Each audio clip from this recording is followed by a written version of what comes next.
जुहार GeM आसुले Shahrukh Khan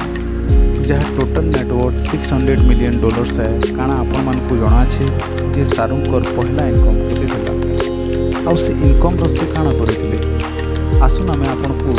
जणे दउछु जे शाहरुख जहाँ income $600 million आए तांकर पहला इनकम मात्र 50 टंका थिला आ सेटा भी तांको दिल्ली रे गजल गायक पंकज उदासकर कॉन्सर्ट रे गाइड बनवार के मिलिथिला आ आपण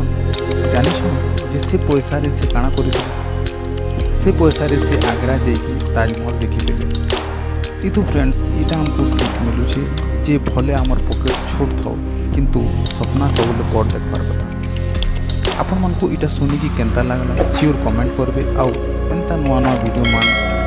हमर चैनल रे देखबार लागि हमर चैनल को सब्सक्राइब आउ लाइक करबे धन्यवाद।